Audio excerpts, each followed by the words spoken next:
Hola a todos.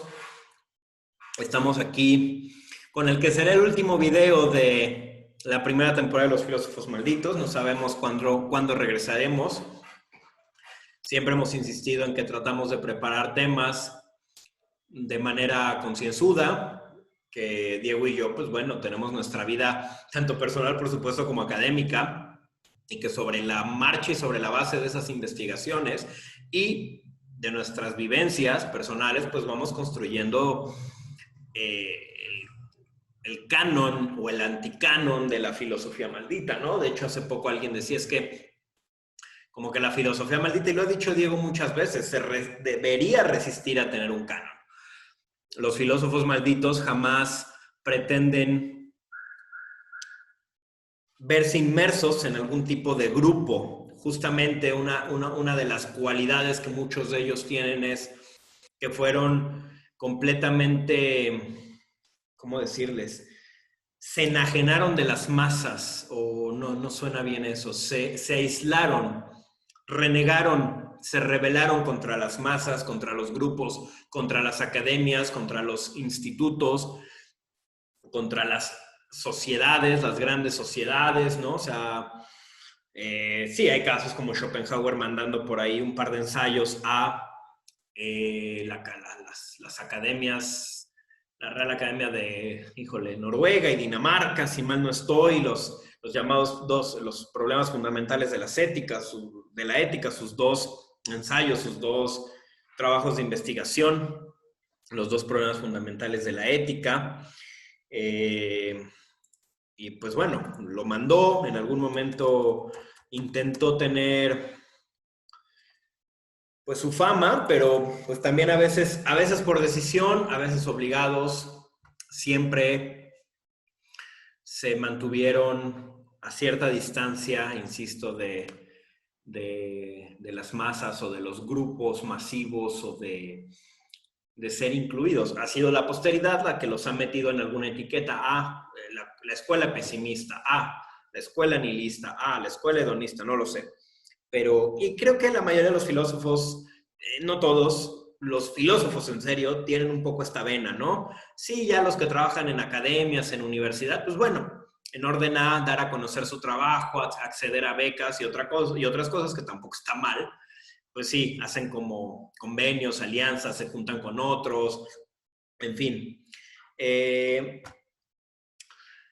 El tema que nos trae hoy, y bueno, no me gustaría, aprovecho este espacio un minuto simplemente para mencionarles, porque mucha gente me lo pidió en su momento, que ya pude publicar pues mi tesis de doctorado, que versa sobre aquello que he denominado y de lo cual hay videos, pesimismo utópico. Ya la pude publicar, está en Amazon, la pueden buscar con mi nombre, Slime en Bonilla, o El mundo como vacuidad y mitos. Y pues ojalá y la pudiesen leer, porque de esto va un poco también el diálogo y muchas de las cosas que yo digo, y pues para poder obviamente tener mayor dinamismo y mayor impacto y mayor relación con ustedes y poder entrar incluso en debates, ¿no? Entonces, ojalá a quien le interese, pues está ahí en Amazon. Voy a dejar, de hecho, el enlace en la descripción. Y pues bueno, hoy vamos a hablar de los últimos. Yo creo que sería bueno que cada fin de temporada, Diego y yo hagamos un video en donde digamos cuáles son nuestros últimos avances sobre qué es la filosofía maldita, ¿no? De hecho, ese es el título de esta pequeña presentación, de este pequeño video que durará aproximadamente media hora, que es la filosofía maldita, ¿a qué hemos llegado? Y esto también, hermano, por cierto, hola, ¿cómo estás? Bueno, hermano, ¿cómo estás? Buenas tardes y saludos al auditorio. Bien, bien, hermano, muchas gracias. Esto también, porque fíjate, me interesaron mucho los comentarios de un nuevo suscriptor que tenemos, que nos dice, mmm, dame un segundo, se llama Filosofía desde Cero, parece que tiene un canal y nos dice, estoy maravillado. Hace unos años concebí un libro que se llamaba precisamente Los filósofos malditos, del que llegué a escribir un prólogo y parte de un capítulo sobre Heráclito y luego lo abandoné. Hoy pensé en retomar el viejo proyecto, pero primero decidí buscar información en internet y así di con este sitio. Me parece de lo más interesante y lo voy a seguir revisando. Espero poder aportar algo al debate. Yo agregaría al danés Kierkegaard, que si bien para muchos fue un santurrón burgués, yo creo que encaja a la perfección en la categoría de maldito. En todo caso, sería el maldito de Dios. Me gustaría saber cómo formar parte del colectivo virtual. Mi nombre es ¿Qué importa? Le contesto, hola, el día miércoles sacaremos un video de lo que tras 13 años de investigaciones, Diego y yo tenemos en este proyecto de los filósofos malditos desde la etapa embrionaria, las puras ideas, ya 13 años. Y con conferencias, empezamos hace aproximadamente 7, 8 años. Entonces, en cuanto a Kierkegaard, del maestro Merino y un servidor hemos hablado durante todos estos años de quienes pueden, aquí puse podrían, perdón, pueden o podrían pertenecer a esta categoría y créeme que Kierkegaard nunca ha pasado las pruebas, entre comillas, y jaja, ¿no? No lo vemos por acá, aunque como todos los filósofos seguro tiene algo de maldito. Ya explicaremos eso en el video. Te pedimos seguirnos en Facebook, bueno, eso no es importante. Y contestó, lamentablemente o por suerte no uso Facebook, pero me interesaría mucho saber de los debates. Como sea, veo que tienen mucho material, así que voy a ir viendo los videos de a poco. Tengo un canal de contenidos filosóficos también y quizás suba algo al respecto mencionando lo que vienen haciendo. Me tiene de lo más entusiasmado. Qué poco nihilista lo mío. Como sea, queda pendiente el debate sobre Kierkegaard. Yo creo que da el perfil, pero tendría que demostrarlo more geométrico, así viene. No olviden que todo el trauma del tipo giraba en torno al hecho de que el padre había maldecido a Dios desde lo alto de una colina. Si eso no es estar maldito, bueno, gracias por contestar y aplaudo semejante iniciativa. Yo solo comienzo, hermano, diciendo, para que pasemos a la enunciación de las tesis de, si quieres tú dilas, de lo que hemos llegado, de lo que es la filosofía maldita. Yo comienzo diciendo, por supuesto que el término de filósofos malditos o filosofía maldita no nos pertenece a Diego y a mí. Es cierto, Diego y yo, y esto puede sonar algo pedante, pero que se me entienda, Diego y yo acuñamos el término porque hace 13 años, 14 años casi que comenzamos con esta investigación, pues no había nada al respecto. Yo me di a la tarea en aquel entonces de meterme a Google, de meterme a los buscadores más comunes, de buscar en artículos de investigación, en buscadores académicos, como Redalic, como Esquielo y otros, en los buscadores de las universidades donde yo estaba, que era la UNAM y la Salle, en fin, en diccionarios de filosofía, etcétera, etcétera. En las mismas bibliotecas, yo me di a la tarea de buscar si había algo al respecto para que nosotros pudiéramos abrevar. No porque nosotros, no, yo quiero que esto sea original, no. Si ya había algo, si alguien había dicho algo, y eso es importante porque el conocimiento es social y es, diría, acumulativo, o progresivo le llaman algunos, es decir, vamos poniendo bloques sobre lo que otros ya nos dejaron, incluso para criticarlo, para decir, no, también güeyes, como nos diría este suscriptor, filosofía desde cero con lo de Kierkegaard. Él tiene su propia versión o tendrá su propia versión de lo que es un filósofo maldito. Muchos de ustedes nos han preguntado, oigan, ¿y qué pasa con Spinoza? Él nos dice, oigan, ¿y qué pasa con Kierkegaard? Claro, cada quien desde su propia personalidad y subjetividad filosófica podría postular una definición de lo maldito y según esa definición, pues tal y tal y tal filósofo sí entra y tal y tal y tal no. Lo mismo pasa en general con filosofía. Hay quienes dicen, filosofía es esto, y de acuerdo a esta definición, el budismo, el taoísmo, la filosofía nahua, la filosofía africana, las filosofías no occidentales, no grecolatinas o de esa tradición, sí son filosofías, y hay quienes basados en su definición de filosofía, pues no ven que estas puedan entrar y las dejan como pensamiento, cosmovisión. Todo dependerá de nuestras definiciones y no todos tenemos que estar de acuerdo. Lo he dicho una y mil veces. Cuando alguien les diga todos debemos ser feministas, todos debemos estar de acuerdo en esto, todos debemos pensar así, en ese momento prendan las alarmas porque algo no cuadra. Entonces, Diego y yo no tenemos el monopolio sobre este concepto. Sí lo acuñamos porque, insisto, no había antes nada, ni en YouTube, ni en Google, ni en artículos. ni en conferencias, y actualmente pues Diego y yo hemos subido archivos digitales que son estos, o sea, archivos a YouTube, ahora también se consideran así, estas especies de diálogos, ponencias. Hemos dado conferencias, hemos escrito uno que otro artículo, en fin, ha habido material, lo que también se llama estado del arte. Repito, esto no quiere decir que todos concuerden con nuestra visión y que no puedan generar la suya y que tengan que atenerse a la nuestra. No estoy diciendo eso, estoy diciendo que justamente el concepto no nos pertenece a pesar de que lo acuñamos, pero sí por este proyecto que tenemos y que seguramente mucha gente, claro que lo retrotraemos de los poetas malditos, eso no es nadie está descubriendo con eso el hilo negro, ¿no? El agua tibia, eso es evidente.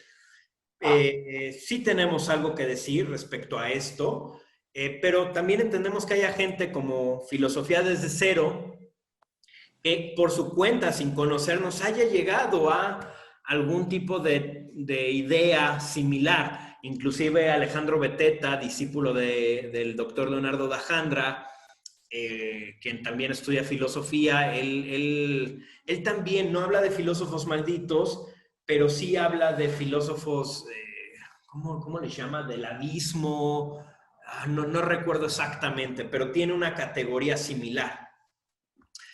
Ahora bien, ¿qué consideramos nosotros tras 13, casi 14 años de ideas, lluvia de ideas, investigaciones, conferencias, lecturas, artículos, debates entre Diego y yo, diálogos con otras personas, que es un filósofo maldito? De eso se trata este video. Y lo digo también porque, y con esto concluyo mi participación, en un primer momento, y lo hemos oído, cualquier filósofo, eso me lo dijo incluso el doctor Arzapalo, que tiene un video sobre Heidegger muy bueno, es un gran heideggeriano, un gran erudito, el doctor Francisco Arzapalo, me decía es que todos los filósofos son malditos en algún sentido. Todo dependerá qué entendemos por maldito, hermano. O sea, claro, Sócrates fue condenado a muerte por cicuta, algo debe tener de maldito, ¿no? O sea, si entendemos por maldito a alguien que es crítico, alguien que va contra la moral de su época, alguien que de pronto es incendiario, pues bueno, la mayoría de los filósofos, creo, tienen esta característica, desde como dice Filosofía desde Cero, y nosotros también, incluso en algún momento dimos una conferencia sobre Heráclito el Obscuro, ¿no? Aunque es más oscuro por su forma de escribir, más bien por eso que por obscuro como en un término cristiano medieval mágico. Hemos hablado, bueno, si está Heráclito, Diógenes el cínico, en el grupo de estudio todos estos autores propuestos están presentes. No Sócrates, pero podría estar Kierkegaard, sí, el maldito de Dios y su padre, y tenía un trauma, y Sartre también nos han dicho, Sartre podría estar, quizás del propio Marx, otros han comentado, Spinoza, que fue excomulgado de la sinagoga, pues por algo fue y debe tener algo de maldito. Repito, todos los filósofos quizá tienen algo de malditos, pero debemos tener una definición. Cuando uno hace análisis filosófico, tenemos que tener categorías analíticas, categorías bien definidas, que no quiere decir que sean la verdad última, simplemente que de esas partimos. Si no tenemos definiciones claras para después abordar problemas y plantear preguntas, pues estamos en las nubes, ¿no? Entonces, ¿cuál es nuestra definición de filosofía maldita? ¿Cuáles son nuestros puntos? ¿Por qué Kierkegaard o Spinoza no entran en esta categoría y otros sí? ¿Y cuál sería una definición muy laxa y cuál sería una definición más rigurosa de lo maldito? De eso se trata este video, de eso se trata nuestra investigación. Esta es nuestra propuesta y bueno, adelante hermano, si quieres comentar. Claro, hermano. Pues efectivamente, ¿no? En todos estos años, eh, definir a un filósofo maldito o encontrar una filosofía maldita ha sido toda una empresa, particularmente difícil en más de un sentido. Y creo que es chistoso porque al principio lo teníamos muy claro, hace ya poco más de una década, lo teníamos muy en claro, sabíamos perfectamente bien qué implicaba una filosofía maldita o quiénes eran filósofos malditos, pero conforme han pasado los años y hemos escarbado y conocido un poco más, dialogado y demás, pues sí, parece cada vez más difícil poder circunscribir a un tipo de filósofo, a la filosofía maldita, o incluso hablar de filosofía maldita. De hecho, hermano, rápido nada más ¿Mm? ahí, déjame hacer una nota a pie de página. Además de la influencia de la categoría de los poetas malditos, nuestra otra gran influencia al principio, cuando estábamos en la universidad, a mediados de la universidad de la licenciatura y empezamos con esto, fueron las contrahistorias de la filosofía de Onfray. Entonces, uno de nuestros, como nuestros filtros para entender quién era un filósofo maldito, era pues que estuvieran relegados hasta cierto punto por la universidad, obviamente casos mayores como el de un Sade, que ni siquiera es considerado filósofo, u otros, Caraco, que nadie lo estudia, o Miguel Escheta, y otros, pues menos relegados, pero sí más relegados a comparación de, llamémosle, de las vacas sagradas de la filosofía, o sea, Schopenhauer y Nietzsche, si bien no están relegados, y menos Nietzsche, que es muy estudiado y muy conocido incluso por los preparatorianos, ¿no? Es como una de las primeras referencias filosóficas que se llegan a tener y todos quieren hablar de Nietzsche y de Dios ha muerto y el anticristo, pero sí es cierto que a comparación de otros como Kant, como Hegel, como Descartes, como Platón, como el propio Marx, pues sí están bastante relegados. Entonces, esos eran nuestros primeros filtros, como dices, y lo teníamos muy claro, pero ahora ya no tanto. Sí, exactamente. Al principio era como muy fácil, pero ahora, después de todos estos años, pues no tanto. Eh, las posibles definiciones hasta el momento que podríamos compartir, eh, finalmente no terminan por agotar a todos estos pensadores, ¿no? Hace no más de 8 días tuvimos oportunidad de platicar estos menesteres junto con el maestro Dajandra y su grupo de estudio. Y la definición total que digamos que hiciste me gustó mucho. Entender el pensamiento maldito como aquel que elige libre y conscientemente o que opta por la maldad, la transgresión, la violencia y la crueldad y lo justifica desde la razón o desde lo estético. Esta definición preliminar me parece muy atinada, me gusta porque encierra a gran cantidad de estos autores que consideramos malditos. Y sin embargo, yo te decía, justo después de que compartías esta aseveración, bueno, ¿y dónde quedaría? Entra Nietzsche y Schopenhauer en ella y pues estábamos justamente reflexionando si entraban o no. Y es que de nuevo, esta definición no termina por agotar a todos los autores que consideramos hasta el momento parte de este corpus maldito, ¿no? ¿Quiénes son los autores? Para empezar, a lo mejor si damos estos autores, podemos, sin necesidad de definir, compartir la idea, ¿no? Van un poco eh, respondiendo a una cronología y también hay que decirlo tajantemente, son pensadores preponderantemente occidentales, ¿no? Son, en su totalidad son occidentales, el grueso son europeos, eh, porque resolver filósofos malditos orientales, chinos, indios, japoneses, o incluso latinoamericanos, resulta todavía una categorización más compleja y no por ello menos interesante, por supuesto, al contrario. Es solo que estos grupos de filosofía maldita oriental, latinoamericana, todavía está en este proceso de reflexión, ¿no? En cambio, estos ya han pasado por sus filtros, por sus años, y bueno, de entrada, pues es Bernard Mandeville, el Marqués de Sade, Tomás de Quincy, Schopenhauer, Stirner, Philipp Mailander, Friedrich Nietzsche, Otto Weininger, Carlo Michel State, Antonin Artaud, Ayn Rand, Albert Caraco, Emil Cioran, Pentti Thomas Ligotti, Eugene Thacker y David Benatar, ¿no? Estos son como nuestros pilares, digamos, de ellos, por supuesto que salen algunos otros discurriendo. John Wilmot, por ejemplo, el Conde de Lautremont, en fin, hay muchos otros que Manlio pueden. Galambro. ¿Vale? Manlio Galambro, un italiano fundador de, o sea, él era pesimista, pero si hay algo todavía más allá, que es el peorismo.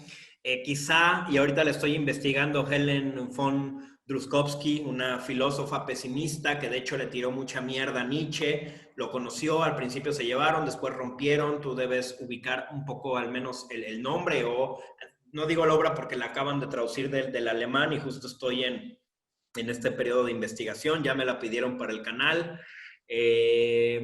Feminista, una de las primeras feministas, que obviamente no tiene nada que ver con el feminismo de hoy en día o con algunos de los movimientos feministas de hoy en día, porque hay muchos, hay que hablar de más de 20 tipos de feminismo, pero bueno, son estos autores que, como dices, van saliendo sobre la marcha y que vamos haciendo análisis. Hablábamos también de este francés, se me fue el nombre del francés, ¿te acuerdas?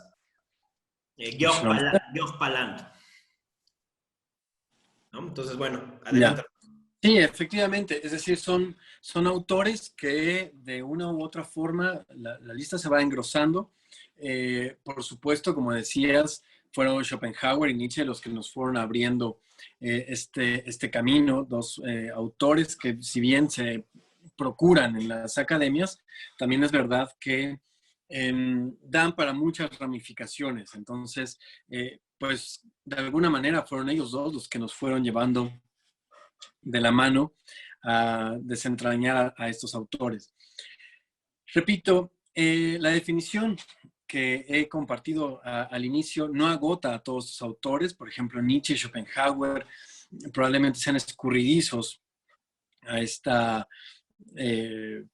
definición, a esta conceptualización muy en términos generales.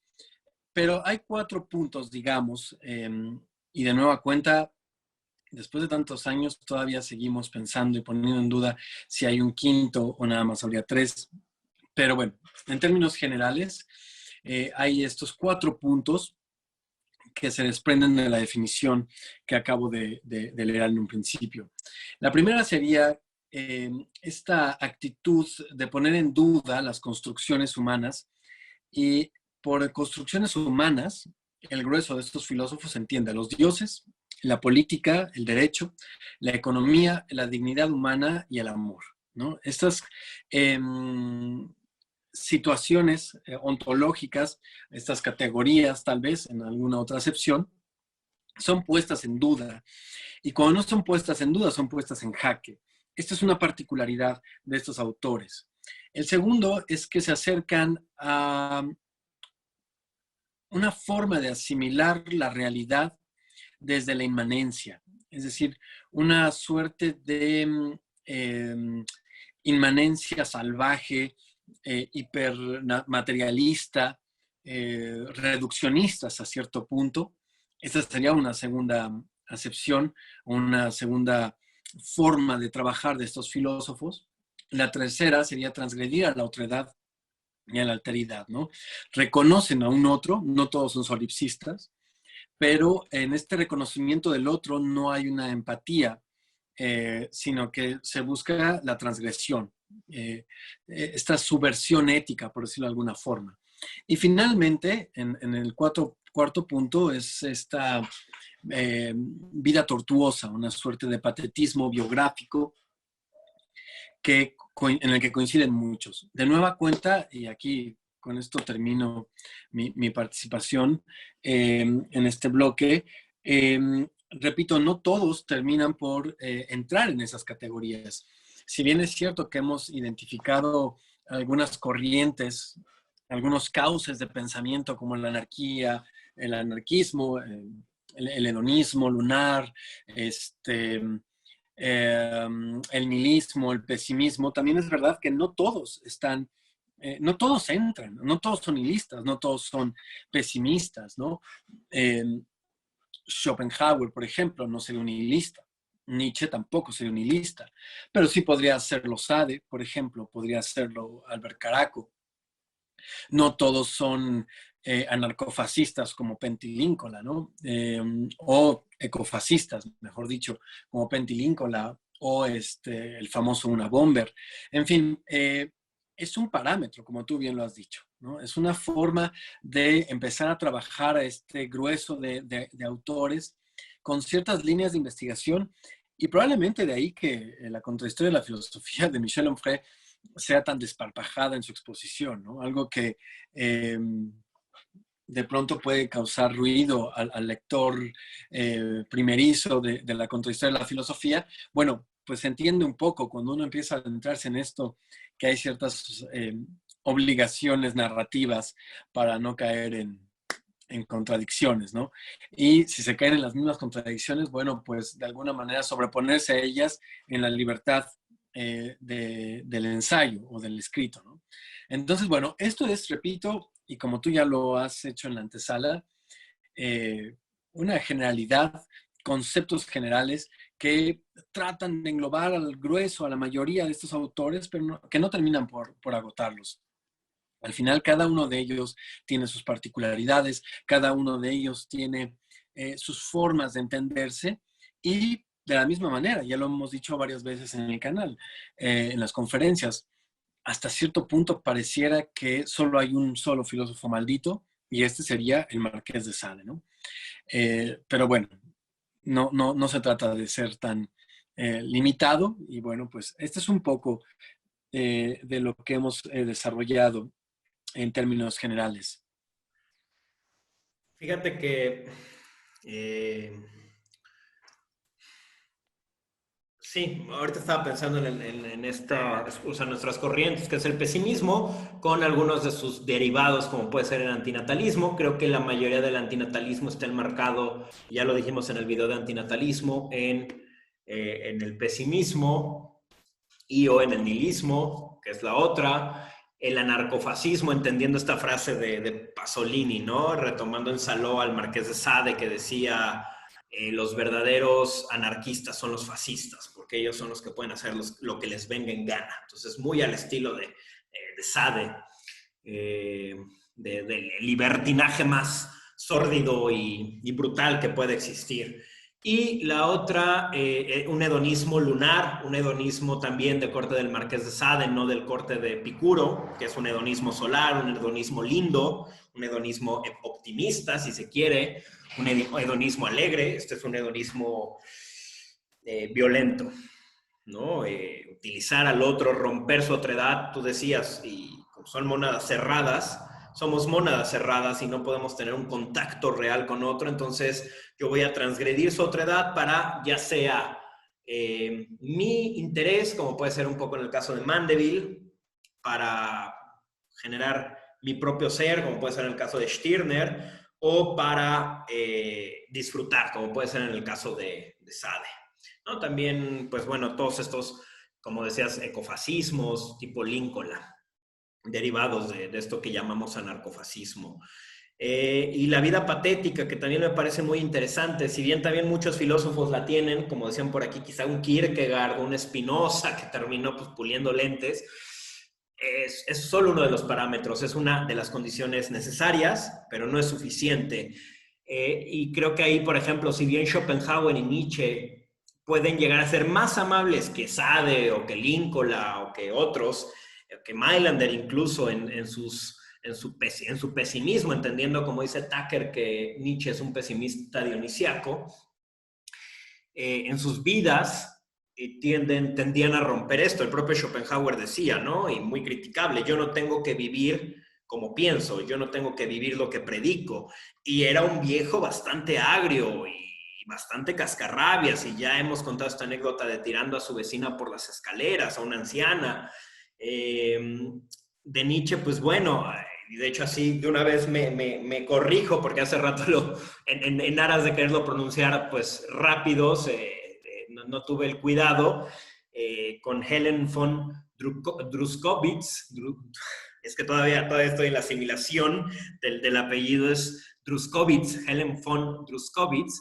Pues bueno, además con ella Nietzsche tenía pedos con todos, con Wagner, con Lou Andrea Salome, con todos, Nietzsche tenía algún pedo, o sea, que no ha de haber sido una persona bastante eh, tratable, ¿no? O sea, bastante, obviamente, pues él en sus cartas o en sus escritos, pues le va a tirar mierda a los otros, a Salomé o a Wagner, ¿no? Pero pues el punto es que parece que toda la gente que conocía a Nietzsche lo terminaba detestando por, a, por alguna razón que pues tú quizá nos podrás comentar más, pero era un tipo bastante también agrio.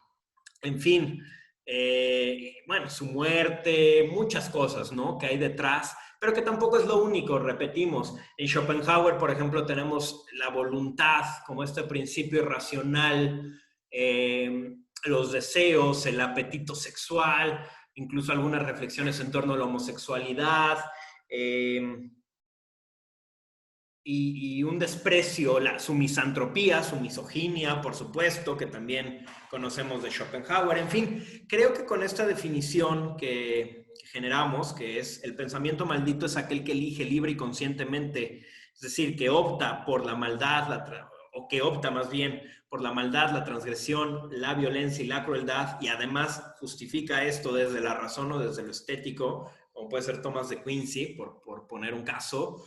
El filósofo maldito sería aquel que cumple con esto en sentido estricto, sería aquel que cumple pues a cabalidad con esto. Pero en un sentido más amplio podríamos decir que son aquellos pensadores y corrientes que nos ponen en la antesala o que nos abren las ventanas para entrar estos temas y otros ligados a la transgresión, a la violencia, a la crueldad, como por ejemplo el suicidio, caso Mailander, ¿no? El caso Miguel Stetta con su propia vida, aunque en su obra él dice que no hay que suicidarse, se termina suicidando, o Albert Caraco, que sabemos que pues desde la religión, desde la Iglesia Católica es un pecado, o sea, es malo el suicidio porque estás contraviniendo la vida, el espíritu, la oportunidad que Dios te dio. Es un acto transgresivo a nivel social, incluso hay sociedades en donde el suicidio es condenable, ¿no? En el pasado, no recuerdo si eran los griegos, en donde no se les permitía que se les pusiera, o los egipcios, que se les pusieran las monedas que tenían que dar, creo que los griegos, en su paso, ¿no? Hacia el Hades. Para el Caronte. Ajá, exacto. Y bueno, en otros casos creo que les cortaban la mano. No tengo ahorita exactamente toda la información, simplemente son imágenes que traigo de algunas lecciones o clases que tomamos, alguna que otra lectura. Pero la sociedad, pues el suicidio es un acto transgresivo, es un acto violento. Y pues por crueldad también estamos ahí sí pensando quizá en Sade, en Lincoln, o sea, ¿qué acto más cruel o violento, transgresivo, que muchos considerarían malo pues que promover un poco cierta extinción masiva o cierto exterminio, más que extinción, exterminio masivo de los seres humanos en pos de la naturaleza y en pos de que los seres humanos que queden puedan vivir una mejor vida, una vida más natural, una vida más sana en ese aspecto, ¿no?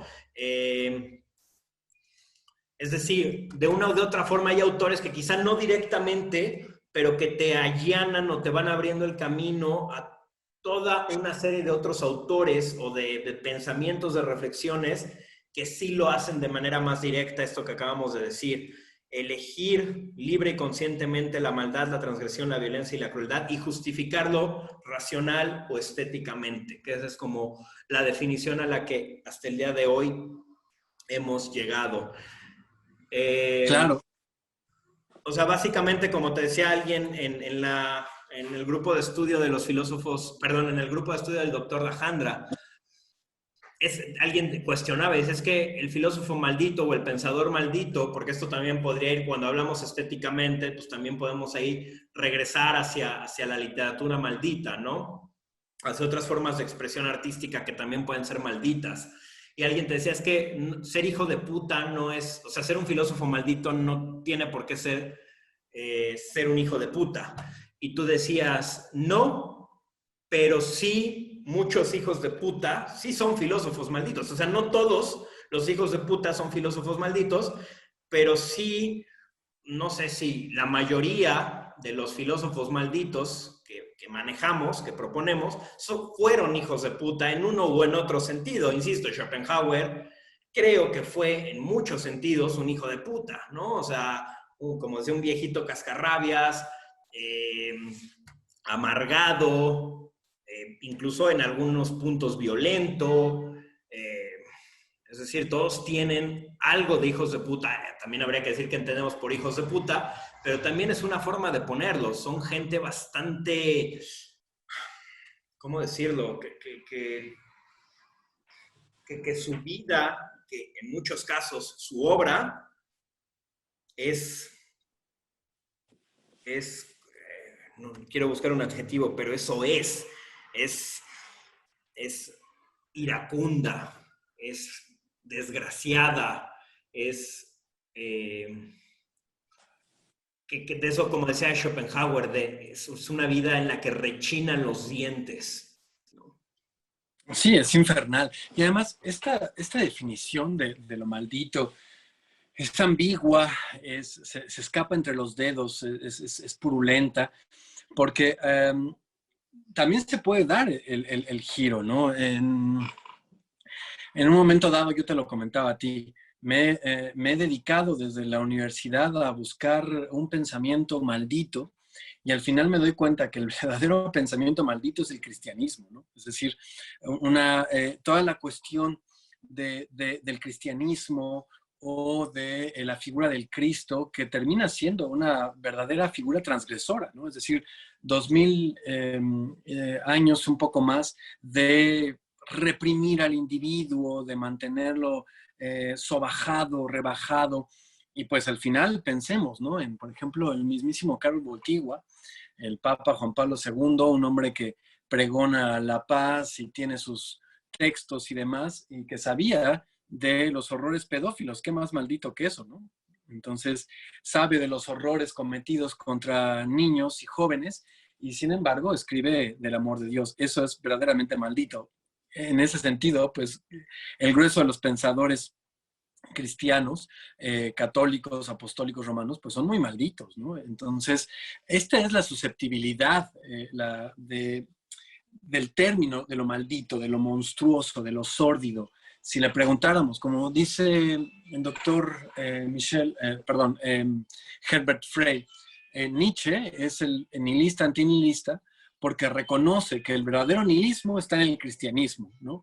Bueno, en ese mismo tenor se pueden entender ciertas cosas, en la manera en la que se entiende el cristianismo, el budismo incluso, que pueden ser pensamientos a los ojos de estos autores, entre otros, pues más bien ellos serían los malditos, ¿no? Una tradición filosófica que apela al desapego, una tradición filosófica que apela al amor universal a costa de la sobajación personal, o la destrucción del ego, todas estas construcciones podrían ser malditas a los ojos de Sade, por ejemplo, ¿no? Probablemente Sade no se reconocería a sí mismo un filósofo maldito, o por lo menos reconocería que no es el único. Metería ahí a Buda, a Cristo, entre otras figuras, ¿no? Entonces, es esta la susceptibilidad con la que se manejan los discursos en torno a lo maldito. Y creo que tú lo has adjetivado muy bien. Es una situación efervescente que resulta ser transgresora, sórdida, es un robo negro, por decirlo de alguna forma, ¿no? No es tanto un duende en el sentido estético, sino más bien sería un trasgo, ¿no? Eh, este cariz, eh, este vino difícil de digerir, este veneno avinagrado que se vende como veneno. Es difícil poderlo categorizar, es difícil poderlo delimitar. Entonces, bueno, pues de mientras, esto es lo que proponemos, como lo trabajamos, y pues ese texto que está en el tintero desde hace varios años, pero bueno, eh, está en su recreación de la nueva carne, ¿no? Por cierto, también voy a poner un enlace a un artículo mío sobre un ensayo, un ensayículo sobre qué es la filosofía maldita que escribí hace 2 años. Verán algunas de estas cosas, algunas que tal vez hemos superado ya Diego y yo, otras que siguen presentes.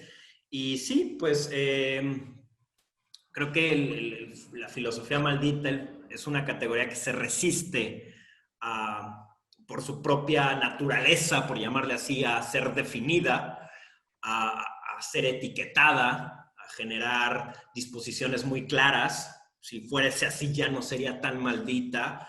Es como dices, este veneno que nos venden más, que a veces nos lo venden como veneno y uno va y lo consume, ¿no? Como puede ser en un caso de Sade o de Líncola o no sé, de Caraco, pero que a veces es un veneno que nos lo venden como el vino más dulce, que es lo que decías del cristianismo, que es este sacerdote que mientras con una mano está escribiendo sobre el amor de Dios, con la otra está manoseando y violando a un niño, ¿no? Y que no nada más, por supuesto, esto se da en el cristianismo, aunque pues de nuestra cultura, de nuestra sociedad, de nuestra tradición con especial ahínco, pero que te lo venden como este vino dulce y al final es un veneno y eso todavía es más sórdido, más violento, más transgresor, más complejo, ¿no? Porque bueno, quien te dice, mira, esto es un veneno y si tú quieres tómatelo, te va a servir para pues, suicidarte, Mailander, pues adelante. Pero cuando alguien te lo vende cuando alguien te lo vende como un vino dulce en su vida, en su obra, y lo único es que detrás hay un veneno de represión, de transgresión, pues es difícil. También esto que decía Diego, que de hecho más bien esto del Marqués de Sade el mismo en los 120 días de Sodoma, ¿no? Yo creo que pondría estos sacerdotes, ahí habla de estos sacerdotes, pues los pondría, ya desde ahí está esta imagen. Esto también, si quieren ver un poco más el desarrollo de Diego sobre el cristianismo como filosofía maldita, voy a dejar eh, aquí arriba estará apareciendo la cortinilla, o no cortinilla, sino el enlace para nuestro video sobre metafísica maldita. Y, y pues nada, creo que esto es lo que les traemos. Estos son, sé que es poco, pero, pero hay mucho más que decir. Hemos dicho ya también muchas otras cosas en otros videos sobre el proyecto, sobre las ideas, artículos, conferencias. Seguiremos sacando cosas.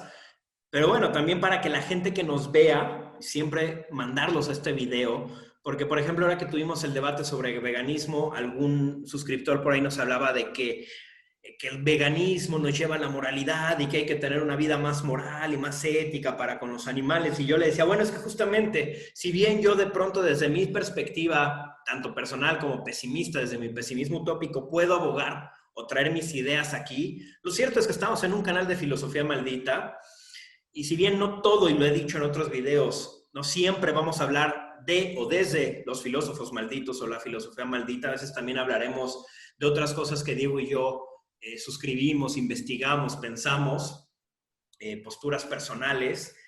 Es un canal de filosofía maldita, entonces por supuesto ahí van a entender cierta, o sea, cuando alguien dice es que el veganismo reconoce la otredad de el animal, por ejemplo, la alteridad del animal, la dignidad del animal. Bueno, yo, Slimen, tal vez a nivel personal y como pesimista utópico, podría pues, decir, sí, yo lo entiendo, incluso lo suscribo, pero en un canal de filosofía maldita siempre, y ya sea Diego, muchas ocasiones y en otras yo, siempre debemos remarcar, por ejemplo, si alguien, repito, nos dices que hay que reconocer la dignidad y la otredad del animal, pues que estamos diciendo que la filosofía maldita va contra eso, no solo contra la alteridad del animal, sino contra cualquier tipo de alteridad humana, animal, alienígena o cualquiera que sea. Entonces, por eso repetir, el pensamiento maldito, esa es nuestra definición tentativa, es aquel que elige libre y conscientemente la maldad, la transgresión, la violencia y la crueldad, y lo justifica desde la razón o desde lo estético. Pues sin más, si no quieres agregar algo, hermano.